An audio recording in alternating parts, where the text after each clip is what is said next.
Welcome to r/Maliciouscompliance, where OP gets his toxic boss fired. Our next Reddit post is from Fire Me Anytime. This story happened to a friend of mine, Bobby. Bobby was a machinist, a good one, and the only one at the company where he worked. The company he worked for made an intricate product, and his part in making that product was crucial. The rest of the product bolted onto the part that he made. The finished product sold for tens of thousands of dollars. It took Bobby 3 hours to make this piece. Bobby would make 3 a day. He'd make one in the morning, take his coffee break, then make another, and then take his lunch break. That ate up about 6 hours and 45 minutes. Then he'd stay late to make a third part and make 2 hours of overtime pay. His new foreman turned out to be a jerk. He'd try to get Bobby to do other tasks, and Bobby said no because he had to monitor his machine during all stages of the cycle. The foreman complained to the plant manager, who told the foreman to back off and just leave Bobby alone. One day, there was a bad snowstorm, and Bobby was 10 minutes late. The foreman was there to greet him at the time clock with a smug grin on his face, holding a demerit slip. Bobby had clocked in 1 minute late the previous week, and the union rules said that if you were late twice within 14 days, you got 20 demerit points. Bobby and the foreman got into a bit of an animated conversation, and the union steward came over and said that Bobby had no choice but to take the demerit hit. So Bobby went to work. His shift was 8 a.m. to 4:30 p.m., but he usually stayed until 6:30 to finish the last part. Not today. At 4:30, he shut the machine down and headed for the door. The next morning, the foreman comes over and says the assembly team is short 1 part. Bobby said, "Yeah, I know. I'm working on it right now. I'll be done in 2 hours." "But they need 3 a day. Why didn't you make 3 of them yesterday?" "Because my shift is over at 4:30 and I went home." "What? You stay every night until the third part is finished." Bobby pulled the demerit slip out of his shirt pocket, looked the foreman in the eye and said, "Not anymore." Bobby had done the math. Every week, instead of him making 15 parts, he would now be making 10 or 11. The foreman tried to sweep it under the rug, but within a few days, chaos ensued.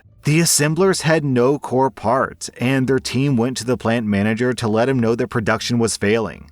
The other assembly guys actually liked the delay. They got to hang around talking while they waited for Bobby's next part to arrive. Eventually, there was a meeting with the plant manager, foreman, union steward, and Bobby. The foreman tried to throw Bobby under the bus by saying that he refused overtime. The union steward pointed out that, as per the contract, mandatory overtime was only in case of emergencies, and this was not an emergency. Bobby had every right to decline the overtime. The foreman lost his temper, started yelling at Bobby and the union steward, and was asked to leave the meeting. The plant manager knew that he was screwed, so he looked at Bobby and asked, "What's it going to take you to get to work overtime again?" Bobby smiled and replied, "As long as that foreman is my supervisor, I won't be working a minute of overtime." And that was the last anyone saw of the foreman. By sticking to the contract, Bobby cost that company a handful of parts worth many thousands of dollars. And they put the company in a position where their lowered production would cost them even more, in perpetuity. Bobby worked a couple of Saturdays to catch up and made double overtime for those shifts. They hired a new foreman who was explicitly instructed, "Do not, under any circumstances, mess with Bobby." So yeah, this is really satisfying malicious compliance. What Bobby did was really clever and smart. But at the same time, this story depends on the company being dumb. What if Bobby gets sick? What if he gets hit by a train? What if he quits? What if he dies? Why not just hire a second Bobby? I mean, I know why. The reason why is because they don't want to pay a second employee because they're cheap. Well, now their cheapness is costing them. The phrase I heard that I think applies to this situation is, "This is like bending over to pick up pennies in front of a steamroller." Yeah, technically you're saving money, but inevitably this is going to result in disaster. Our next Reddit post is from Light Fairy. I used to be a chef in a Mexican restaurant in a small town in Australia nearly 40 years ago. We were modestly popular, and I loved working there. One night, a young man came in to dine with a young lady. It was very obviously a first date. They ordered nachos to share with a side of jalapenos for their entree. He ordered a steak Veracruz for his main, which is spicy, and the young lady ordered a chicken burrito, which is mild. I, as I usually did throughout the night, would walk around the tables and ask if people were enjoying the food. After they had their nachos, I checked on them, and the young man told me that the chili that accompanied the nachos weren't hot at all, and that he loved hot food.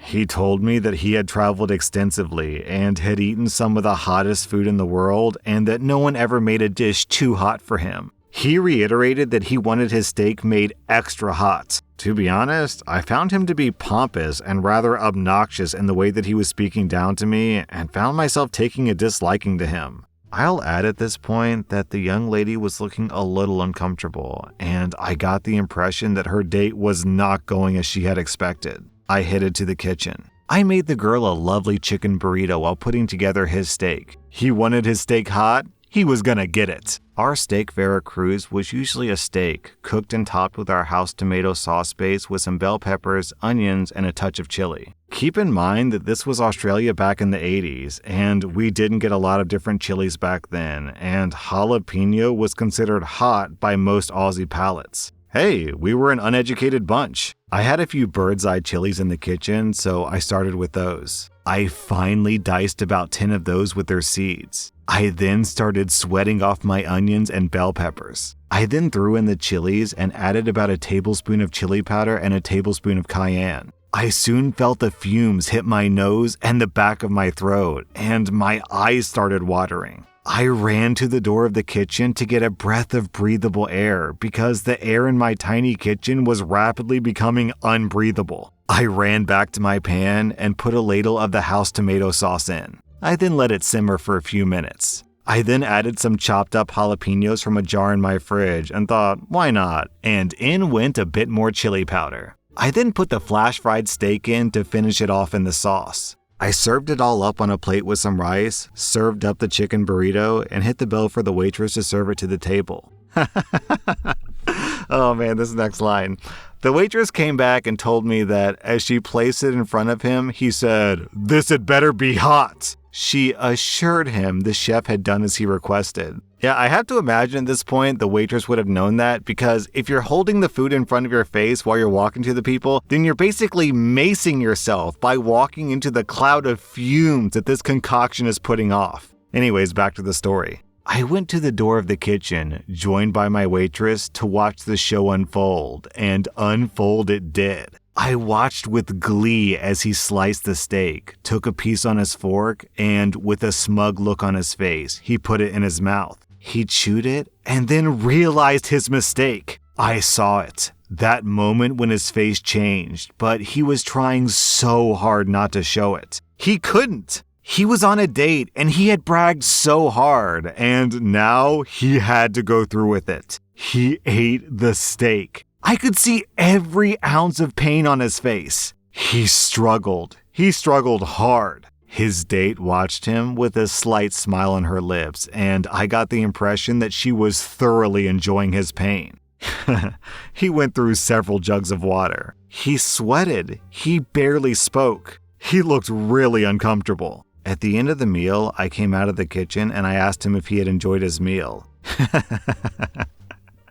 His words, "Could have been hotter." He never came back. His date, she became a regular and told us that he was an insufferable fool and she never saw him again. I have no regrets other than I wish Carolina Reapers had been around then. Our next Reddit post is from Phantom Father. A few years ago, I was moving my business to a new location that needed 6 months to be built out. I informed our current alarm company a few months before the move that we'd be moving services, which for whatever reason they couldn't do. I had to open a new account with them and then close the old one. Sure, that's fine. They got all the details and sold me the newer system that would be connected to the internet so I could monitor it from my phone. Sounds great. So they told me they could install it next week, but I had to have the internet set up and running before they could do it. I told them that phone lines and internet wouldn't be installed until later because I didn't want to pay for services that we weren't using, and I would let them know when it was installed so they could come out for their install. Everything satisfied, the call was complete. A few days later, I started getting weekly phone calls from their installers telling me they were on their way to the new site to do the install.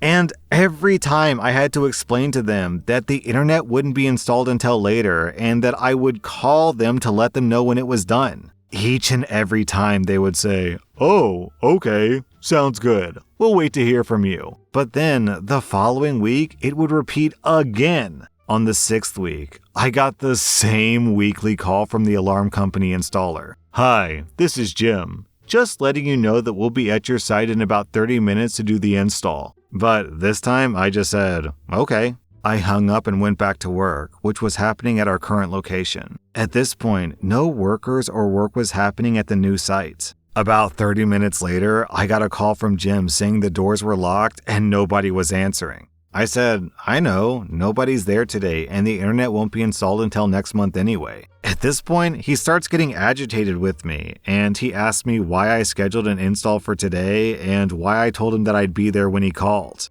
I explained, "I didn't. You said you'd be there in 30 minutes and I said okay." Amazingly, the weekly call stopped coming after that, and I called them a couple of weeks before the move and they came out and installed it just fine. So everyone down in the comments is calling this company incompetent and stupid and like, why would you trust a company that's incompetent? But I have to wonder if this is really incompetence or is it just good old-fashioned capitalism? You know, like if you're scheduled to have the install happen like 3 weeks from now, you still try to send someone out early to get it installed early because the sooner you get things installed, the sooner you can start billing them for your service. So yeah, could have been incompetence. Could have also just been greed.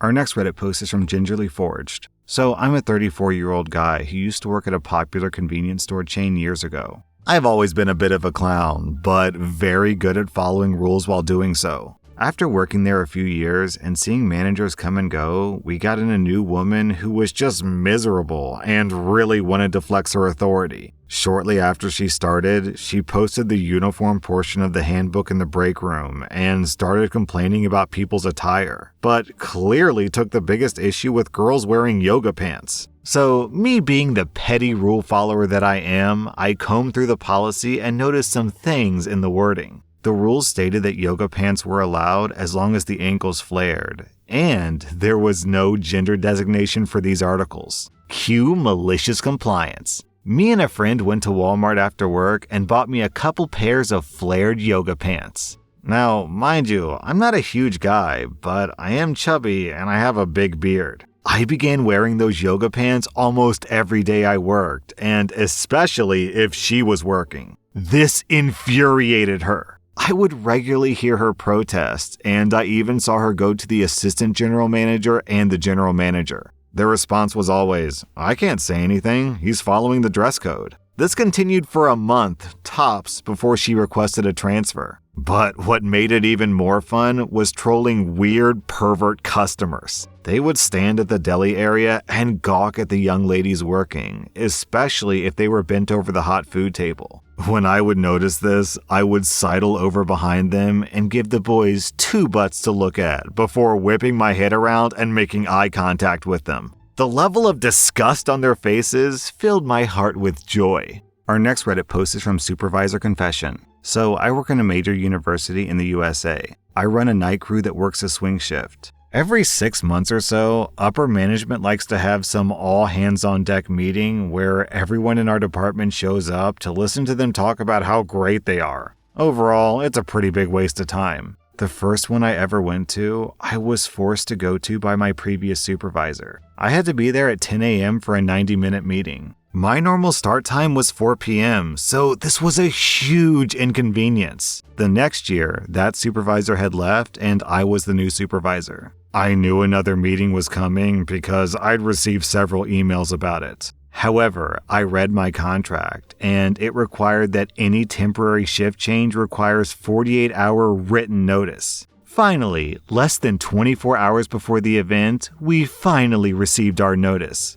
I immediately reply, saying that they failed to give us 48 hours notice and we would not be attending. My manager was initially upset because I didn't say anything earlier. I told him that it wasn't my job to do that and pointed to the contract. He eventually gave in and said, "Fine, you don't have to come. Next time we'll give you more notice." However, I decided to make this a larger issue. I spoke to the director, who was also upset that we wouldn't be attending. So I offered that we could do a smaller event for the night crew. Long story short, ever since then, we now have a separate event at night. Turns out, there's far more people working the night shift than just in our shop. There are several other groups, including custodians, who also don't want to adjust their shifts. I never intended this to be that far-reaching, but that simple rule saved us a ton of heartache. No one ever thinks about the night crew.